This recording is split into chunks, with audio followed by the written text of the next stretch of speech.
ಖಾಲಿ ಊಟದ ಡಬ್ಬಿ ಕೃತಜ್ಞತೆಯ ಸಣ್ಣ ಕತೆ ವೈರಿಯ ಇಷ್ಟವಾದರೆ ಲೈಕ್ ಮಾಡಿ, ಶೇರ್ ಮಾಡಿ. ಒಂದು ಸಣ್ಣ ಹಳ್ಳಿಯಲ್ಲಿ ಸಂತೋಷ ಎನ್ನುವ ಹುಡುಗ ವಾಸಿಸುತ್ತಿದ್ದ. ಅವನು ಶಾಂತ ಮತ್ತು ದಯಾಳು ಆಗಿದ್ದ ಮತ್ತು ಶಾಲೆಗೆ ಯಾವಾಗಲೂ ಮಸುಕಾದ ಶಾಲಾ ಸಮವಸ್ತ್ರ ಧರಿಸಿ ಬರುತ್ತಿದ್ದ. ಶಾಲೆಯಲ್ಲಿ ಪ್ರತಿದಿನ ಊಟದ ಸಮಯದಲ್ಲಿ ಅವನ ಸಹಪಾಠಿಗಳು ಚಪಾತಿ, ಕರಿ ಮತ್ತು ಬಗೆ ಬಗೆಯ ತಿಂಡಿಯನ್ನು ತಿಂದರೆ ಸಂತೋಷ್ ಮಾತ್ರ ತನ್ನ ಹಳೆಯದಾದ ಊಟದ ಡಬ್ಬವನ್ನು ತೆಗೆದುಕೊಂಡು ಆಟದ ಮೈದಾನದ ಮೂಲೆಗೆ ಹೋಗುತ್ತಿದ್ದ. ಏಕೆಂದರೆ ಅವನ ಊಟದ ಡಬ್ಬದಲ್ಲಿ ವಿಶೇಷವಾದುದೇನೂ ಇರುತ್ತಿರಲಿಲ್ಲ ಮತ್ತು ಯಾರೂ ಕೂಡ ಗಮನಿಸುತ್ತಿರಲಿಲ್ಲ. ಆದರೆ ಒಂದು ದಿನ ಅವನ ಸ್ನೇಹಿತೆ ಮೀರಾ ಅವನನ್ನು ಹಿಂಬಾಲಿಸಿ ಹೊರಟಳು. ಸಂತೋಷನಲ್ಲಿ ನಯವಾಗಿ, ನೀನು ನಮ್ಮೊಂದಿಗೆ ಏಕೆ ಊಟ ಮಾಡುವುದಿಲ್ಲವೆಂದು ಕೇಳಿದಳು. ಅದಕ್ಕೆ ಅವನು ಮೊದಲು ಉತ್ತರಿಸಲು ಹಿಂಜರಿದರೂ ನಂತರ ನಿಧಾನವಾಗಿ ಹೇಳಲು ಪ್ರಾರಂಭಿಸಿದನು. ನನ್ನ ತಾಯಿ ಪ್ರತಿದಿನ ಬೆಳಿಗ್ಗೆ 5 ಗಂಟೆಗೆ ಎದ್ದು ಹೊಲಗಳಲ್ಲಿ ಕೆಲಸ ಮಾಡುತ್ತಾಳೆ. ಆದರೆ ಅದರಿಂದ ನಮಗೆ ಊಟಕ್ಕೆ ಸಾಕಾಗುವಷ್ಟು ಆಹಾರ ದೊರಕುತ್ತಿಲ್ಲ.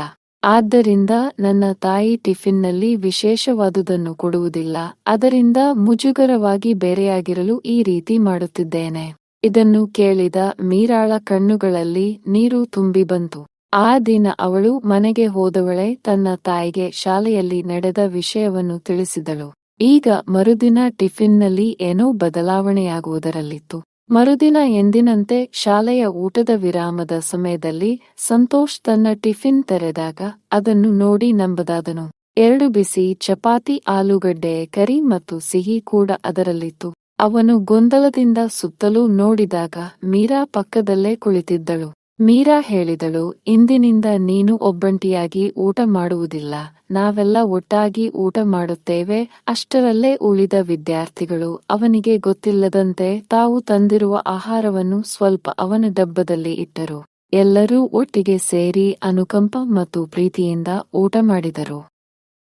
ಸಂತೋಷನಿಗೆ ಮೊದಲ ಬಾರಿ ಹೊಟ್ಟೆ ತುಂಬಿದ ಸಂತೃಪ್ತಿಯ ಅನುಭವವಾಯಿತು. ಹೊಟ್ಟೆ ಮಾತ್ರವಲ್ಲದೆ ಹೃದಯ ಕೂಡ ತುಂಬಿ ಬಂತು. ಕೆಲವು ದಿನಗಳ ನಂತರ ಪೋಷಕರ ದಿನದಂದು ಸಂತೋಷನ ತಾಯಿ ಶಾಲೆಗೆ ಬಂದಳು. ಅಲ್ಲಿ ಮಕ್ಕಳಿಂದ ವಿಷಯವನ್ನು ತಿಳಿದು ಅಳುತ್ತಾ ಅಸಹಾಯಕಳಂತಾದಳು.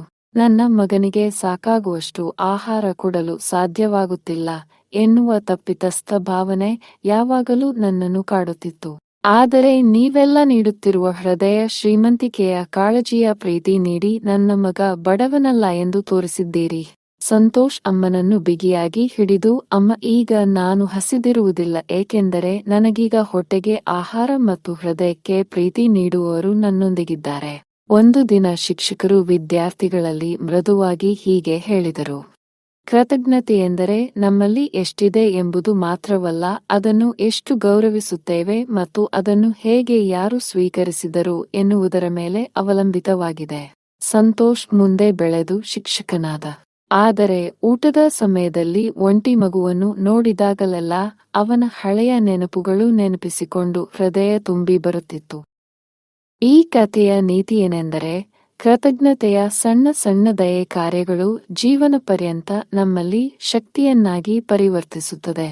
ನಮ್ಮ ಕಷ್ಟದ ಸಮಯದಲ್ಲಿ ನಮ್ಮೊಂದಿಗೆ ಯಾರೂ ಇಲ್ಲದಿರುವಾಗ ನಮ್ಮ ಬಗ್ಗೆ ಕಾಳಜಿ ವಹಿಸುವವರೇ ಜೀವನದ ನಿಜವಾದ ಸಂಪತ್ತು. ಈ ವಿಡಿಯೋ ನಿಮಗೊಂದು ಪ್ರೇರಣೆಯಾದಲ್ಲಿ ಲೈಕ್ ಮಾಡಿ, ಸಾಧ್ಯವಾದಷ್ಟು ಶೇರ್ ಮಾಡಿ, ಇತರರಿಗೆ ಪ್ರೇರಣೆಯಾಗಲಿ. ಮರೆಯದೆ ಸಬ್ಸ್ಕ್ರೈಬ್ ಮಾಡಿ. ಸರ್ವರು ಸಂತೋಷದಿಂದ ನಗುತ್ತಾ ನಗಿಸುತ್ತಾ ಆರೋಗ್ಯದಿಂದಿರಿ. ಸರ್ವರಿಗೂ ಶುಭವಾಗಲಿ. ಜೈ ಹಿಂದ್.